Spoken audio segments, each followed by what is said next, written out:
اردو دنیا کے مہذب ساتھیوں، آج ہمارے اس قافلے کا اگلا پڑاؤ متحدہ عرب امارات کی ریاست راس الخیمہ ہے، جو کہ 1909 تک شارجہ کا حصہ تسلیم کیا جاتا تھا۔ راس الخیمہ کے لفظی معنی چھوٹے خیموں کی بستی ہے، جو کہ شاید اس کے ساحلوں پر قائم بستیوں کی وجہ سے یہ نام رکھا گیا۔ یہ UAE کا شمالی حصہ ہے، جو کہ 1684 مربع کلومیٹر پر پھیلا ہوا ہے، جس کے دارالخلافہ کو بھی راس الخیمہ ہی کہا جاتا ہے۔ 2005 کی مردم شماری کے مطابق اس کی آبادی 2,10,000 کے قریب بتائی جاتی ہے، جبکہ 2010 کے آخری سروے کے مطابق یہ 2.5 سے 3 لاکھ کے عدد کو چھو چکی ہے، جس میں لوکل آبادی کی تعداد تقریباً 1 لاکھ بتائی جاتی ہے۔ اس کے قابل دید مقامات کی جانب بڑھنے سے قبل نئے آنے والے دوستوں سے گزارش ہے وہ چینل کو سبسکرائب کر کے گھنٹی کے بٹن کو بھی دبا دیں۔ Ras Al Khaimah national museum. Ras Al Khaimah میں واقع یہ نیشنل میوزیم دراصل ایک قلعہ ہے، جو کہ 1960 تک حکمران فیملی کی رہائش گاہ کے طور پر استعمال ہوتا رہا۔ اس میوزیم میں راس الخیمہ سے متعلق تاریخی اور ثقافتی یادگاریں رکھی گئی ہیں۔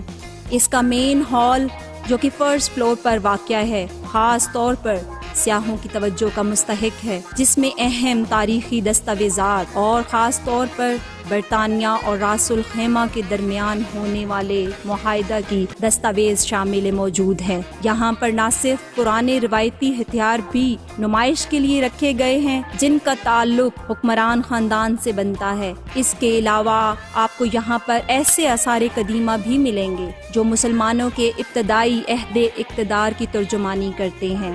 ڈھایا فورٹ برطانیہ اور دیگر ملکوں کے بیرونی حملوں سے بچاؤ کے لیے 16ویں صدی میں گارے اور مٹی سے تعمیر کردہ یہ قلعہ راس الخیمہ میں ایک تاریخی اثاثے کی حیثیت رکھتا ہے۔ ایک تاریخی حفاظتی فوجی کیمپ ہونے کے ناطے راس الخیمہ کے تحفظ میں ماضی میں اس قلعے کا کردار ناقابل فراموش ہے۔ برطانیہ اور یہاں کی حکومت کے درمیان لڑی جانے والی جنگ میں اس قلعہ کی بہت سی عمارتوں کو شدید نقصان پہنچا۔ راس الخیمہ سے 20 کلومیٹر کے فاصلے پر یہ قلعہ تاریخ سے دلچسپی رکھنے والوں کے لیے ایک دلچسپ ترین مقام کی حیثیت رکھتا ہے۔ جبل جیس یہ پتھریلی پہاڑیوں کے سلسلے کی ایک بلند چوٹی ہے، جو کہ راس الخیمہ کے شمالی جانب 55 کلومیٹر کے فاصلے پر ہے۔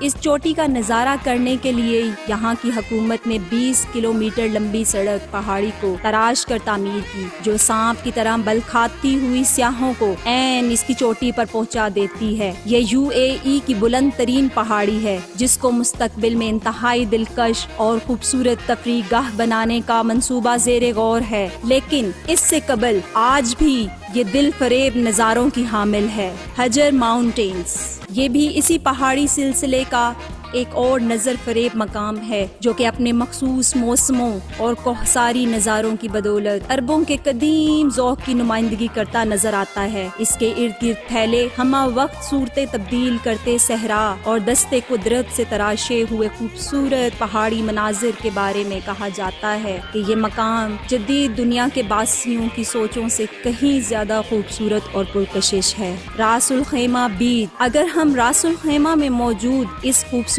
بیچ کا تذکرہ نہ کریں تو یقیناً یہ کرین انصاف نہیں ہوگا، جو نہ صرف UAE کے باشندوں بلکہ دیگر دنیا کے باذوق افراد کو بھی اپنی طرف کھینچنے میں بے مثال ہے۔ سرسبز و شاداب وادی میں گھری اور تا حد نظر نیلے پانیوں کے کناروں پر واقع دست قدرت کا یہ حسین فن پارہ ہر سیاح کی تسکین نظر کا پورا سامان اپنے اندر سمیٹے ہوئے ہے۔ یہاں پر موجود آنے والوں کے لیے پیدا کردہ تفریحی ماحول اور جدید ریسٹوراں آپ کی چھٹیوں کے ٹرپ کو 4 چاند لگانے کے لیے ہمہ وقت مصروف عمل نظر آتے ہیں۔ کہا جاتا ہے کہ اس بیچ کو دیکھے بغیر راس الخیمہ کی سیر مکمل نہیں ہو سکتی۔ ویڈیو پسند آئے تو دوستوں کے ساتھ ضرور شیئر کریں۔